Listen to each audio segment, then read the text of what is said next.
Here's the uncomfortable truth. Your first $20,000 matters more than your first $200,000. Most people think the goal is big returns. That's why they fail. Explain that. Because they chase a story instead of building a system. And systems win. Let's suppose that right now I have $20,000 in the bank. How do I turn that into millions? It's actually easy. What you have to do is... Welcome, Mr. Buffett. Thank you. Okay, let's get straight to the point. I listened to a recent interview of yours in which you said that our first $20,000 mattered more than our first $200,000. Can you explain that? Because most people hear 20 grand and they think, that's a nice start. That's not life-changing. And that's exactly why they blow it. They treat it like a bonus, like fun money. Like, I finally have some breathing room, let me upgrade my car. And then 3 years later, they're sitting there wondering why they still feel broke. Because they killed the engine. The one thing that was actually going to get them out. The engine. The engine. Your first $20,000 isn't spending money. It's not even really investment money in the way people think about it. It's escape velocity money.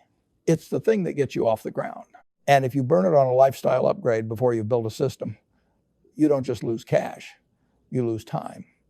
And time is the one thing you cannot get back, period. That's a big claim. It's not a claim, it's math.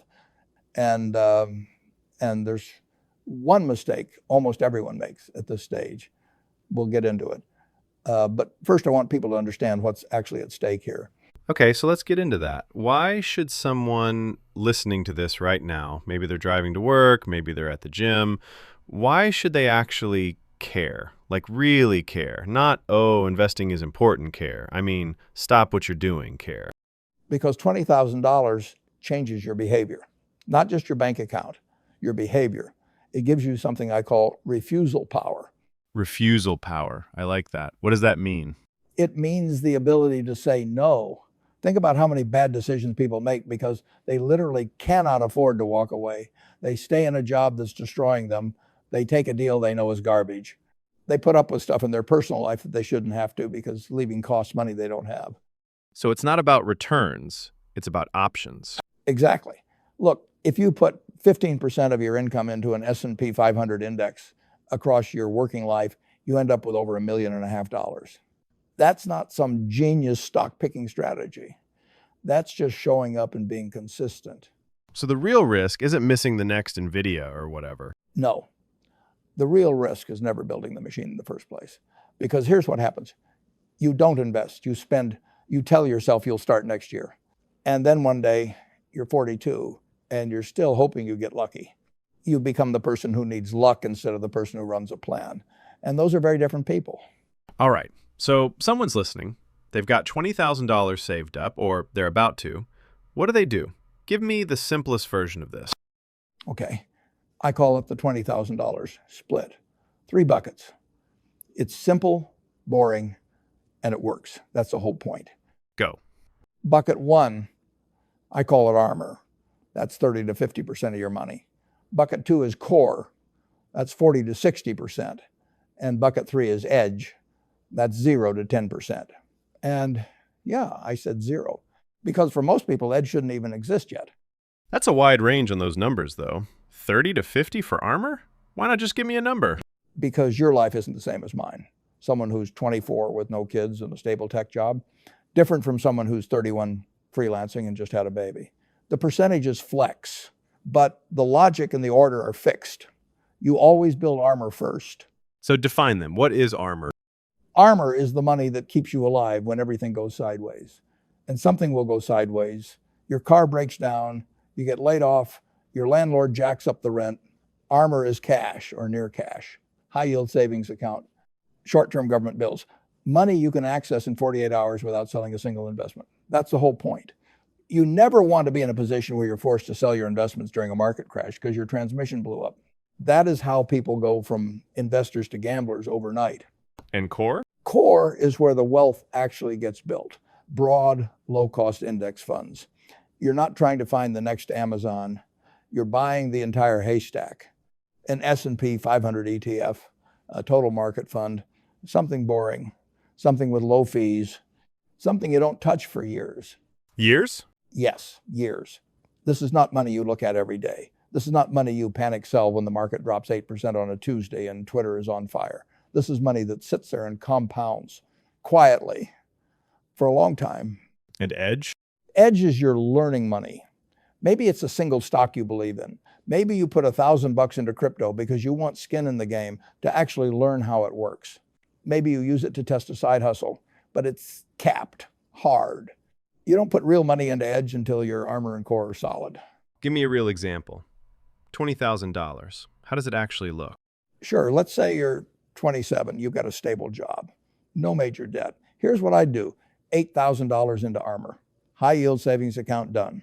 $12,000 into core, broad index fund, set it up to auto invest and forget it exists. Zero into edge, nothing, not yet. Nothing? Yes, nothing. And I know that feels boring. I know your buddy at work is telling you about some coin that's about to go crazy. I don't care. The goal of your first $20K is not to get rich. It's to prove to yourself that you can stay calm, that you can build something and not blow it up. If you can do that, you're a different person. You're basically trying to stop people from panic selling before they even start. That's exactly what I'm trying to do. Because here's the thing. People took out mortgages when rates were 3%, felt great, and then had to refinance at 7%. And suddenly the house was eating 60, 70, 80% of their income. They're screwed. They bought too much house. If your fixed costs are too high, one shock and the whole thing collapses. So your framework is basically lower the chance of getting screwed. That's a great way to put it. Yeah. Rule number 1, never build wealth on a fragile life. If the foundation cracks, everything on top of it goes. Okay, slow down for a second. I want you to get honest with me. Was there a moment you got this wrong yourself? Oh, yeah, absolutely. Tell me more, please. So I hit my first real savings milestone, and I felt amazing, like genuinely unstoppable. I'd been grinding, living tight, saying no to stuff. And then I saw that number in my account, and I thought, you know what? I deserve something. What did you do? I upgraded my lifestyle. Before my system was automatic, before I had any of this set up properly, I didn't go broke or anything dramatic, but I lost momentum. And momentum, when you're just starting, that's everything. It set me back years, literal years. What was the real cost of that? Honestly, the money wasn't the worst part. The worst part was what it did to my head. I started questioning myself. Like, maybe I'm just not a disciplined person. Maybe I'm the type that always resets to zero. And once that story takes hold, it's dangerous.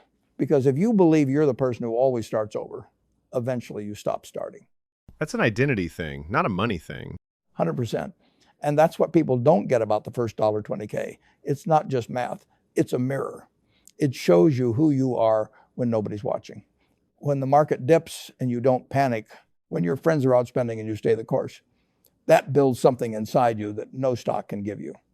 Let's zoom out, because this isn't just about money in a savings account. How does this play out in the rest of someone's life? Relationships, career, all of it. It's everything. If your finances are fragile, your relationships pay for it. You tolerate disrespect because you can't afford conflict. You stay underpaid at a job you hate because you can't afford a gap between paychecks. You say yes to things you should say no to because saying no costs money. So money gives you a spine. A quiet spine. Look, people buy status first. That's the move. They lease the car, they get the apartment they can barely afford, they wear the thing, and then they spend the next 5 years renting their life back from debt. And the brutal truth is, if you can't walk away from something, you can't negotiate in your job, in your relationships, in anything. You have zero leverage. So the goal of $20,000 isn't really about the money. It's leverage, quiet leverage, the kind nobody sees. You don't post about it, you don't flex. But when the moment comes where you need to make a hard decision, you can. And that changes everything. Okay, you teased this earlier. You said there's one mistake almost everyone makes. What is it? They invest the core, but they skip the armor. Say more. They get excited. They put all $20,000 into index funds or whatever. And they feel great, smart, responsible. And then life happens. The car breaks. there's a medical bill, something, and now they're forced to sell those investments, often at the worst possible time, during a dip, during a crash, and they lock in losses that they never had to take. So they turn a good decision into a bad one. Exactly. And that one decision, skipping armor, is the difference between becoming an investor and becoming a gambler. Because a gambler has no safety net. An investor does. I'm going to push back on you here. Go for it. Isn't holding cash basically wasting returns? Inflation's eating it. The market's going up. Why would I let $8,000 just sit there doing nothing? Because armor doesn't have the same job as core. Armor isn't there to grow. Armor is there so you never have to touch core. Think of it like this. It's not an investment. It's insurance. It's the thing that keeps you from making the worst financial decision of your life at the worst possible moment. Still feels extreme. You know what's extreme? Being forced to liquidate your portfolio at the bottom of a crash because your car broke down and you didn't have $2,000 in cash. That's extreme. That's a nightmare. Armor prevents the nightmare. That's its job. That's its only job. So cash has a job. Cash has a very important job. It just doesn't have the job people think it does. It's not there for performance. It's there for stability. And without stability, performance doesn't matter because you'll sell everything the first time you get scared. Give me the principle behind all of this, like the thing that sits underneath everything you've said. Don't risk what you need for what you want. That's it. That's the whole game. That's clean. And from that, everything else follows. Rule 2, core money is untouchable for years. If you think you might need it in 3 years, it's not core, it's armor. Put it somewhere safe. Rule 3, complexity is a tax. Every layer you add, fancy funds, options, leverage, it's a tax on your clarity. B's are a tax. And panic is the most expensive tax of all. So index funds are the default for most people. For most people, absolutely. There's this whole industry built around making you feel stupid for owning index funds, like you're leaving money on the table, like real investors pick stocks. It's garbage.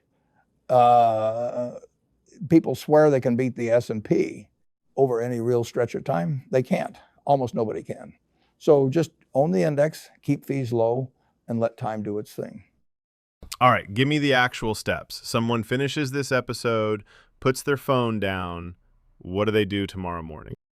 Step 1, and this is the one nobody wants to hear.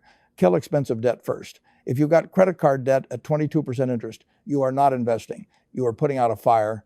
No index fund on earth is going to outrun a 22% interest rate. Kill the debt. Okay, debt's gone. Then what? Step 2, set your armor. Minimum 3 months of essential expenses, and I mean essential. Rent, food, utilities, not brunch, not subscriptions, the stuff that keeps a roof over your head. If your income is unstable, if you're freelance, if your hours fluctuate, go 6 months. No debate. Then? Step 3, automate your core. Pick a broad index fund, set up automatic contributions. And then this is the important part. Stop looking at it. Seriously. Don't check it every week. Don't check it every month. Let it do its thing. What about the shiny stuff? Crypto? Options? The things people see on social media? Step 4, no leverage, no options, no fantasies. And if someone absolutely insists on crypto, fine. Cap it at 5%, maximum. And only after your armor and core are rock solid, not before. And the housing thing? Oh, yeah. This is huge. Rule of thumb. Housing costs should never be more than a third of your income. A third. Mortgage, insurance, maintenance, all of it. If it's more than that, you bought too much house. And you know what happens when people buy too much house? Everything else crumbles. They can't invest. They can't save. They're one bad month from disaster. So if I have to zoom all the way out, the first $20,000 is about becoming a different person. How so? When you're broke, you're reactive. Everything is urgent. Every decision is made from fear. You're putting out fires all the time. You can't think long-term because you're barely surviving short-term. When you have armor, when you have core building in the background, something shifts. You go from reactive to strategic, from hoping to planning, from surviving to choosing. You start buying time. You start buying options, and eventually you buy calm, real calm, the kind where nothing that happens on a random Tuesday can blow up your life. That's worth more than returns. Yes, that's worth everything. Final thought. What do you want someone to walk away from this episode thinking? That if you master your first $20,000, you don't just invest money, you install a system. And people who have systems, they're the ones who control their future. Not the people with the hottest stock tip, not the people with the flashiest portfolio, the ones with the system. And the people who don't do this? They stay talented, they stay smart, but they stay trapped. And that's the thing that kills me, because it's not ability. It's never ability. It's the structure. Go build your armor, then build your core, and then only then play with edge. That's the game. That's the whole game. Thank you, Mr. Buffett. Thank you.